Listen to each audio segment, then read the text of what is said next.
Yeah, hello and how are you? Hey friends, welcome to the Shen Show. I am your host, Shenandoah Briscoe, coming to you from right here in St. Charles, Missouri. Hey, today's Thursday, May the 20th, 2021.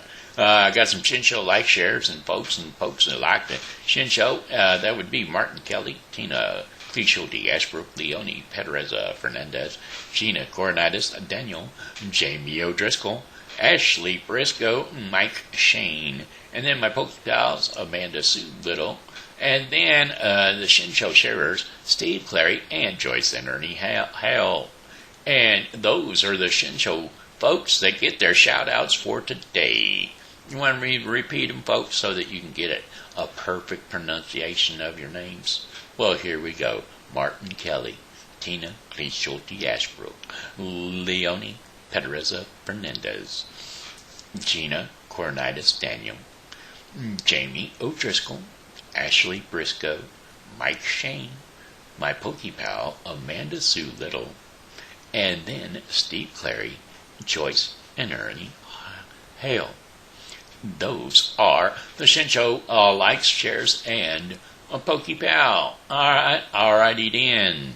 Looks like it's weather forecast time for the St. Charles viewing area, and it's going to be brought to you today by Refreshing Word Fellowship Church. Refreshing Word Fellowship Church is located at 2054 Campus Drive, St. Charles, Missouri. That's the west side of Campus Drive, not to be confused with the east side of Campus Drive, which is the side that St. Andrew's Plaza sits on. Alright, well, alrighty then. Down the street from the gas station, just before the kiddie daycare place. That's right. They're building right next to the kiddie daycare. Come on in. Enjoy. 11 a.m. services on Sundays and on Wednesdays between 1:30 and 2:30 for prayer. That's right. We have prayer hour during from 1:30 to 2:30 on Wednesdays. Alright, alrighty then. Hey, looks like we got some other stuff going on. Weather forecast for the remainder of the day. Partly cloudy skies early with increasing clouds overnight. Low temperatures are going to be around 68 degrees Fahrenheit with winds southeast at 10 to 20 miles per hour. Sunshine out there right now, boy. I'm telling you what, boy, I tell you. I was loving it out there a few minutes ago. I'm going to have to go right on back out after I finish the show.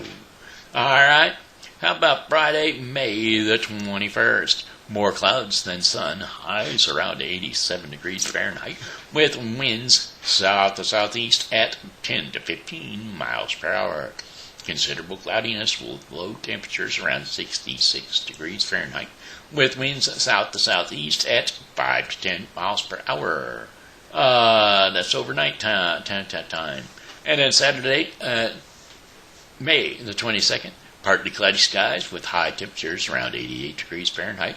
Winds are going to be south to southwest at 5 to 10 miles per hour. A few clouds from time to time overnight with low temperatures around 64 degrees Fahrenheit. Winds are going to be light and variable. Sunday, May the 23rd, partly cloudy skies with high temperatures around 88 degrees Fahrenheit. Winds are going to be southwest at 5 to 10 miles per hour. That sounds about the same as the day before. Wow. It's a repeat. If you like the first day, if you like Saturday, well then you're just going to love Sunday. Anyway, a few clouds with lows around 67 degrees overnight with winds light and variable. And then for Monday, May the 24th, intervals of clouds and sunshine. High temperatures around 89 degrees Fahrenheit with winds southwest at 10 to 15 miles per hour. Partly cloudy skies with low temperatures around 69 degrees Fahrenheit and winds south to southwest at 5 to 10 miles per hour. And then finally, the temperature for Thursday, May of the 25th. Some sun in the morning with increasing clouds during the afternoon. A stray shower or thunderstorm is quite possible with high temperatures around 85 degrees Fahrenheit. Southwesterly winds at 10 to 20 miles per hour. Partly cloudy to mostly cloudy with and windy, and scattered showers or thunderstorms possible throughout the night. Low temperatures around 70 degrees Fahrenheit, with winds southwest at 10 to 15 miles per hour. Chances of rain at 30%. You know, God's great. He provides us with sunshine to warm us up all day long. And then once we go to bed, He lets it cool off so that we can sleep with ease and relaxation. We're going to go from 85 down to 70. Believe that? Why, isn't that a beautiful, beautiful thing? God has blessed us immensely by building us up a thing. Speaking of God, I got a story a little bit, well, not God per se. We got things going on in our country these day and age, and I'm going to tell you a little story that pretty much puts it right out there on the plate. Things happening right before our eyes and we don't see a thing. Or we choose to look the other way because somebody said so. Somebody told us to look the other way, and so far we do. Anyway, let's do some songs before we do that. Let's see here. Well, that wouldn't go away. Okay, let's see. What do we got to advertise with? Nope. How about this one here? Yeah, there we go. How about if you get some rain, or if you just find out that you got leaky gutters, or you just don't like your gutters, you'd like to change colors, or something like that, or you've got a leaky roof and you've been waiting to get it changed up during the summer months. Well, why don't you just call Jessica Nicole, the official roofer? Yep, that's right. From insurance claims to bids, roof repairs, siding, gutters, downspouts, she is the one call for it all. 636-358-3960. That's right, the official roofer. You can go to her Facebook page and take a look-see. The official roofer on Facebook. Yeah, buddy. All right. Here we go. Let's see. Now when I go there. How about some music? How about a little bit of song? A bit of songs from some folks that just like to sing along. Well, that's not what I was going to do first. Let's see if we can do this one. No, we'll do this one first. This is the one I wanted to do first anyway. By the way, I do not own the rights to this song, nor the music. I hear that train a-comin', it's a roll around that bend, and I ain't seen the sunshine since I don't know when. I am stuck in Folsom Prison, and time keeps dragging on, but that train keeps a-rollin' on down to San Antone. When I was a baby, my mama told me, son, always be a good boy and don't ever play with guns. But I shot a man in Reno, just you watch him die. And when I hear that whistle blowing, I hang my head and cry. Sorry, folks, gotta pray. There's a siren out there, and I don't know which way it's going or where it's going, but Father, I just ask that no matter where they're going, that the call that was out, that whenever they arrive on the situation or the scene, it is not near as bad as the original call made in the first place. In Jesus' mighty name, amen. And they all said amen. Sorry, folks. Had to do it. Yeah, I bet there's some rich folks eating fancy dining cars. They're probably drinking coffee and smoking big cigars. Well, I know if I had it coming, and I know I can't be free. But those people keep on moving, and that's what tortures me. Well, if they was to free me from this here prison, and if that railroad train was mine, well, I'd bet I'd move it a little further down the line.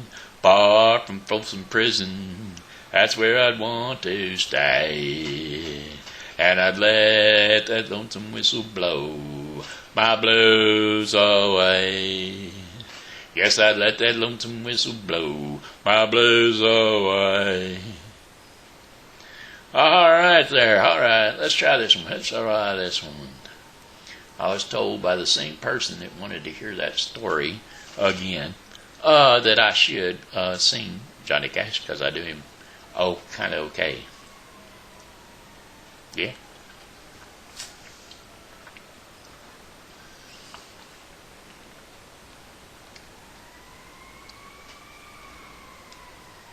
Pray again, it's getting close, Father, I know. I know I prayed and I put it in your hands, so I should just act as though if it is a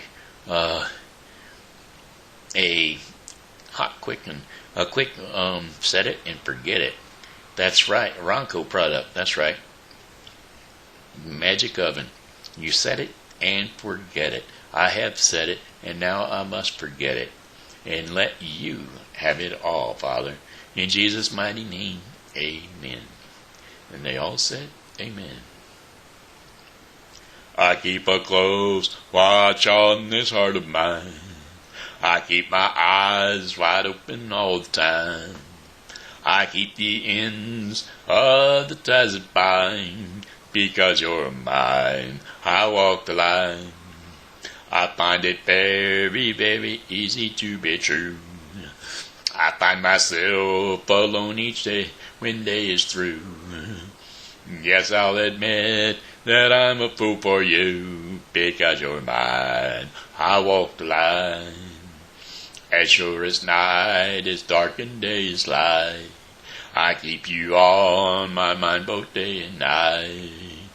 And happiness I've known proves that it is right. Because of you or mine, I walk the line.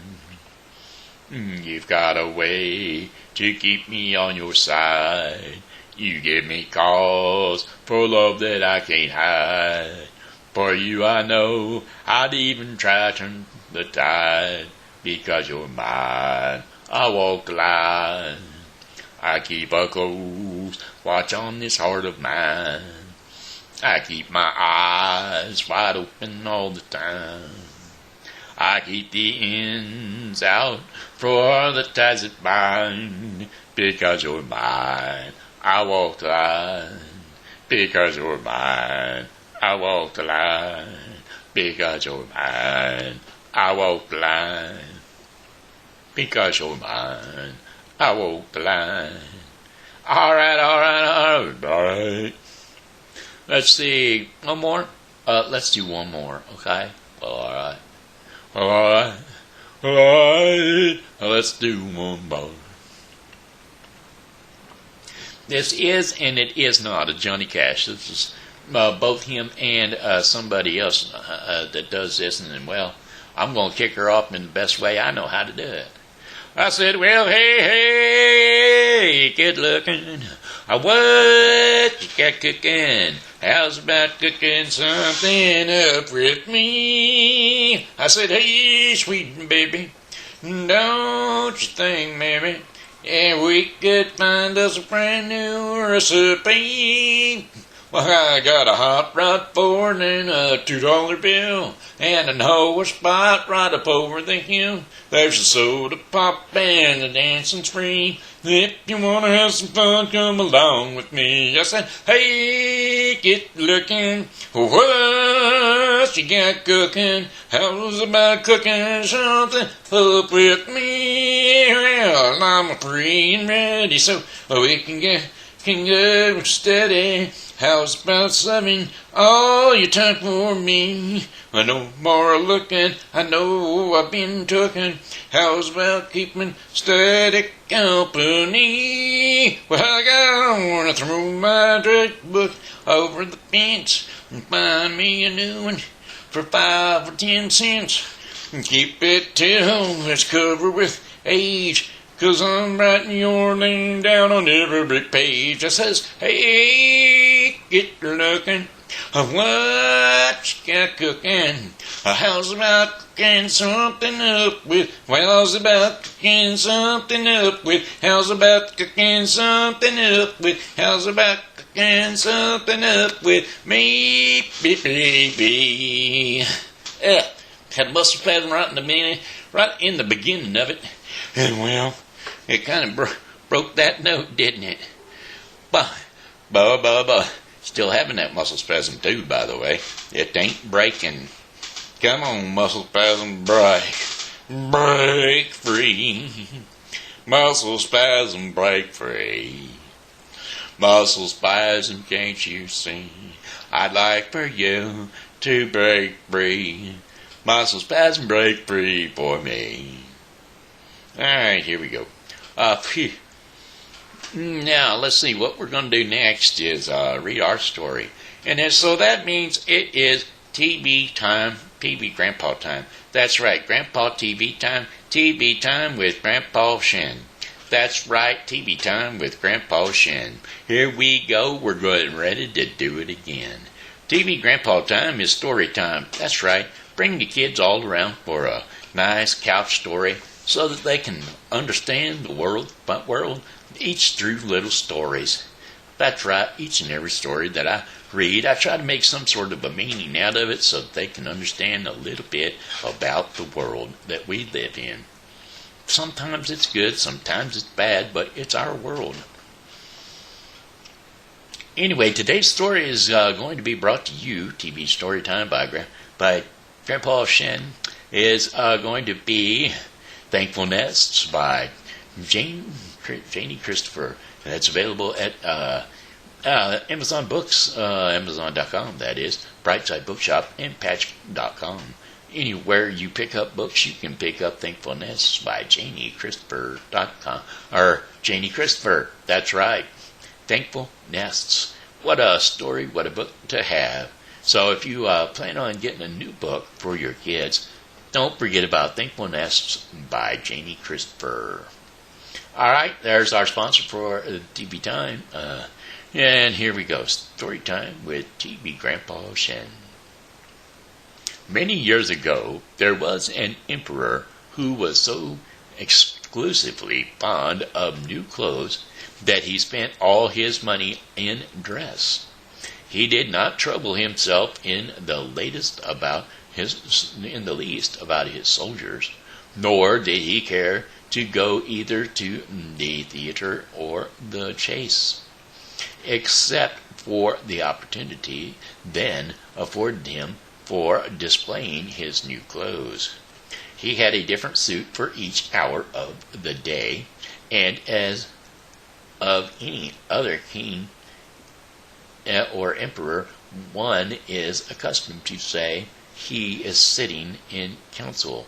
It was always said of him, the emperor is sitting in his wardrobe. Well, the time passed merrily in the large town, which was his capital, and strangers arrived every day at the court.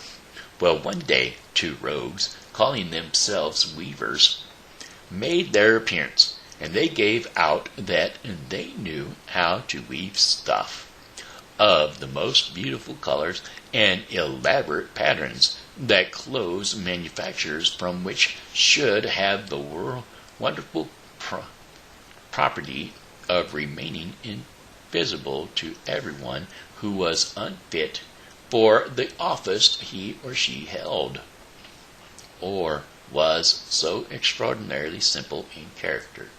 So, this was wonderful opportunity for the king. These must indeed be splendid clothes, thought the emperor.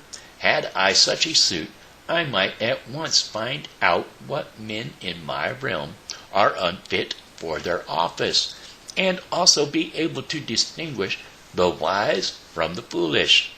This stuff must be woven for me immediately, and he caused large sums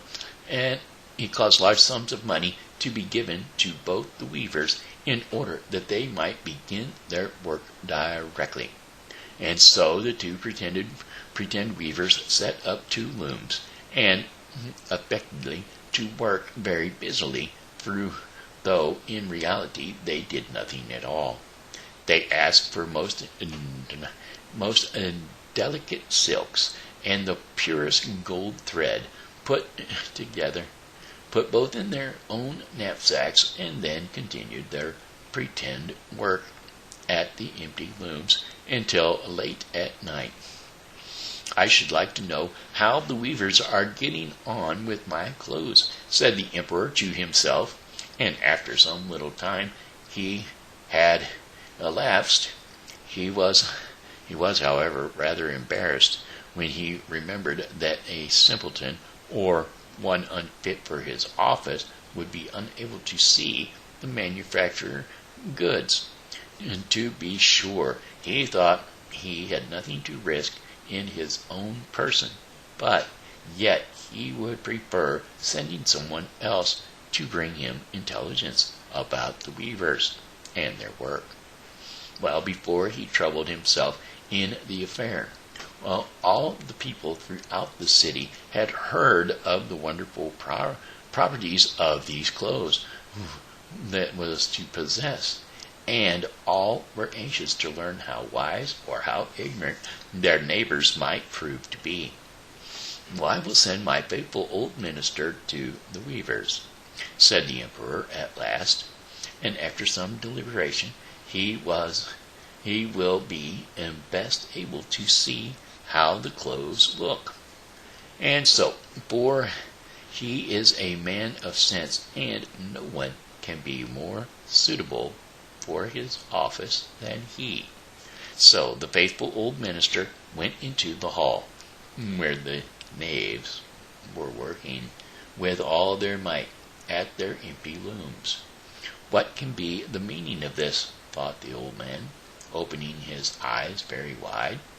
I cannot discover the least bit of thread on the looms. However, he did not express his thoughts aloud. The impostors requested him very courteously to be so good as to come nearer their looms, and then asked him whether the design pleased him and whether the colors were not very beautiful, at the same time pointing to the empty frames. And the poor old minister looked and looked, and he could not discover anything on the looms, for a very good reason, vis-a-vis, and there was nothing there. Well, what thought he again? Is it possible that I am a simpleton? I have never thought of myself as so, and no one must know if I am. So, can it be true that I am unfit for my office? No, that must not be said either. I will never confess that I cannot see the stuff. And so, well, Sir Minister, said one of the knaves, still pretending to work, you do not say whether the stuff pleases you. Oh, it is excellent, replied the old minister, looking at the looms through his spectacles. This pattern and these colors, yes, I will tell the emperor without delay how very beautiful I think them. Well, we shall be much obligated to you, sir, said the impostors, and then they named the different colors and described the pattern of the pretend stuff, and the old minister listened attentively to their words in order that he might repeat them to the emperor. And then the knaves asked for more silk and gold, saying that it was necessary to complete what they had begun.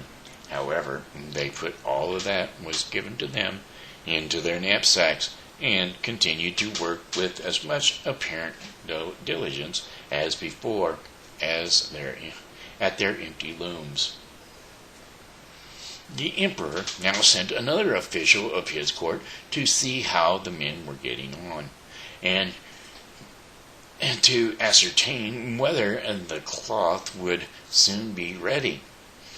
It was just the same with this gentleman as with the minister. He surveyed the looms on all sides, but couldn't see nothing at all but the empty frames. Does not the stuff appear as beautiful to you as it did to my lord the minister? Asked the impostors of the emperor's second ambassador, at the same time making the same gestures as before, and talking of the design and the colors which were not there. I certainly am not stupid, thought the messenger, It must be that I am not fit for my good, profitable office. No, that is very old, however. No, no one shall know anything about it. And accordingly, he praised the stuff that he could not see, and declared that he was delighted with both colors and patterns. Indeed pleased your imperial majesty, said he to his sovereign when he returned. The clothes which the weavers are preparing is extraordinarily magnificent. Well, the whole city was talking of the splendid clothing, and which the emperor had ordered to be woven at his own expense. And now the emperor himself wished to see the costly manufactured good. Well, it was still in the loom, accompanied by a selection of number of officials of the court, among whom were the two honest men who had already admired the cloth. And he went to the crafty impostors, who, as soon as they were aware of the emperor's approach, went on working more diligently than ever, although they still did not pass a single thread through the loom. Is not the work absolutely magnificent? Said the two officers of the crown already mentioned. If your majesty will only be pleased to look at it, what a splendid design, what glorious colors! And at the same time they pointed to the empty frames, for they imagined that everyone else could see this exquisite piece of workmanship. How is this? Said the emperor to himself. I can see nothing. This is indeed a terrible affair. Am I a simpleton, or am I unfit to be an emperor? That would be the worst thing that could happen. Oh, the cloth is charming, said he out loud. It has my complete approbation. And he smiled most graciously and looked closely at the empty looms, for on no account would he say that he could not see what the two of the officers of his court had praised so much. All his retinue now strained their eyes, hoping to discover something on the looms, but they could not see no more than the others. Nevertheless, they all exclaimed, "Oh, how beautiful!" and advised his majesty to have some new clothes made from this splendid material for the approaching procession. Magnificent, charming, excellent, resounded on all sides, and everyone was uncommonly gay.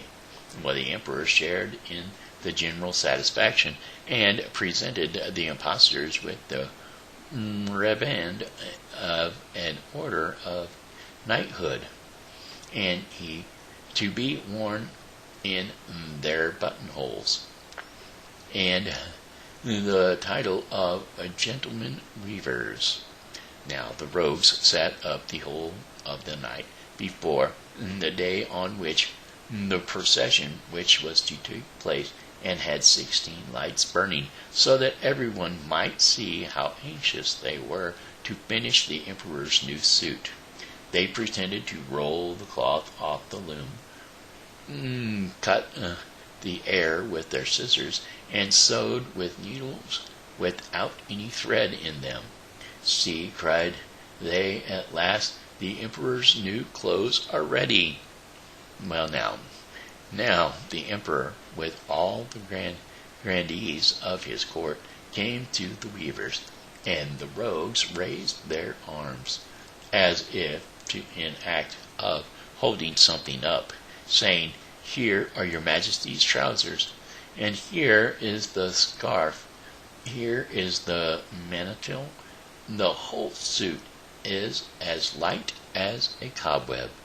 On and one might fancy one has nothing on at all, and when dressed in it. And that, however, is the greatest virtue of this delicate cloth.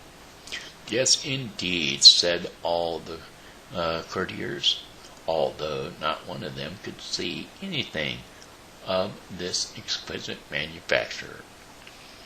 In your Imperial Majesty, if your Imperial Majesty will be gracious, please, to take off your clothes, we will fit on the new suit in front of the looking-glass. But the Emperor was accordingly undressed, and the robes pretended to array him in his new suit, the Emperor turning round from side to side before the looking-glass. How splendid His Majesty looks in his new clothes, and how well they fit! Everyone cried out. What a design! What colors! These are indeed royal robes.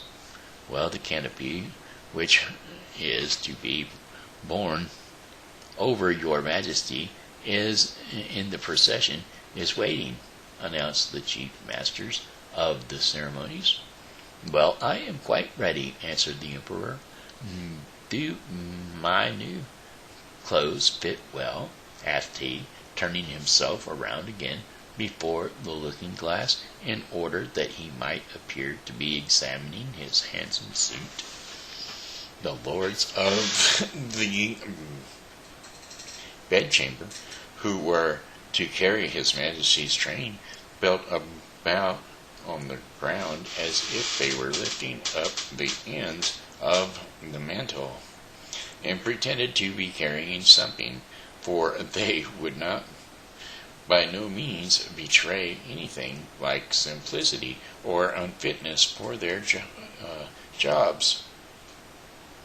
And so, now the Emperor walked under his high canopy in the midst of the procession, through the streets of his capital, and all the people standing by and those at the windows cried out, "Oh, what beautiful are our Emperor's new clothes! What a magnificent train there is to the mantles, and how graceful the scarf hangs!"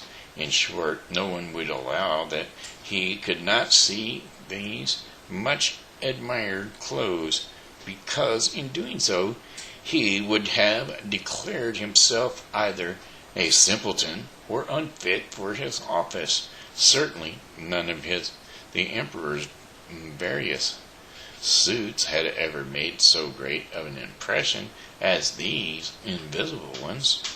"But the Emperor has nothing on at all," said a child. "Listen to the voice of innocence," exclaimed his father, and what the child had said was whispered from one to another.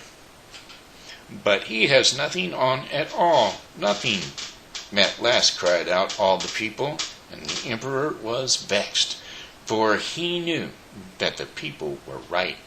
But he thought the procession must go on now, and the lords of the bedchamber took greater pains than ever to appear as to be holding up a train, although in reality there was no train to hold. You see, some people might tell us that we need to do things that we don't need to do. And other people might say, yes, that's true, that we should do these things that we don't need to do.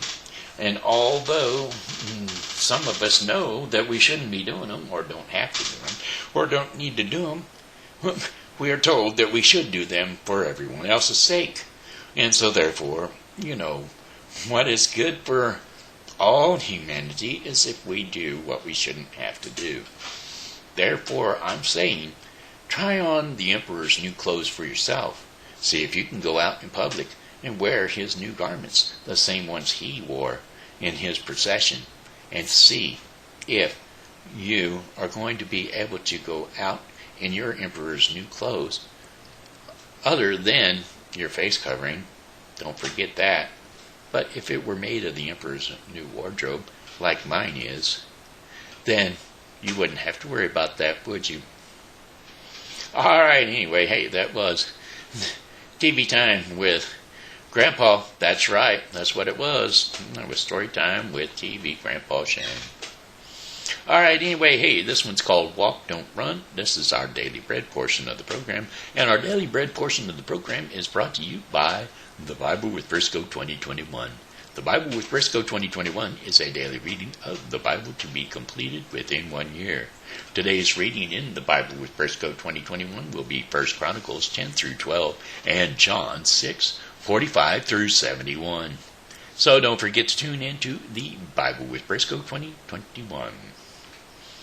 All right, hey, let's see. Today, walk, don't run is our daily devotion in the Daily Bread portion of the program. Today's scripture for Walk, Don't Run is Micaiah 6, 6 through 8. And here we go. With what shall I come before the Lord, and bow down before the exalted God? Shall I come before him with burnt offerings, with calves a year old? Will the Lord be pleased with thousands of rams, with 10,000s of rivers of olive oil? Shall I offer my firstborn for my transgressions, the fruit of my body for the sins of my soul? He has shown you, O mortal, what is good. And what does the Lord require of you?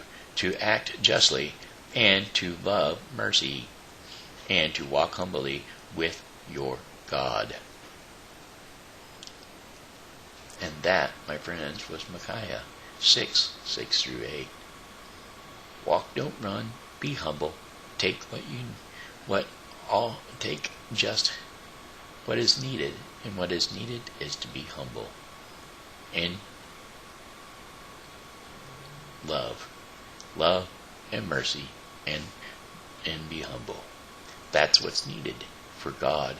You don't have to bring all the sacrifices that they did before in the First Testament of the Bible, because after Jesus' crucifixion and resurrection, all that sin was paid for. He was the ultimate sacrifice for us.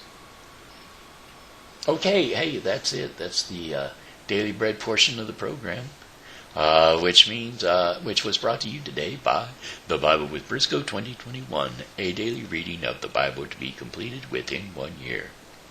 Don't forget to get your daily reading of the Bible so that you can complete your Bible by the end of the year. All right, hey, my friends, that looks like the end of the Shen Show. I got one more song for you, and that would be, well, goodbye, my friends. It's time to go. I said goodbye, my friends. It's time to go. I hate to leave you, but I really must go. So goodbye, my friends, goodbye. This here's Ben Shen Briscoe saying hello and how are ya? Thanks for tuning in to the Shen Show. And as always, you know, God loves you and so do I. So come back and see me tomorrow because, well, hey, I'll be here and I hope that you are too.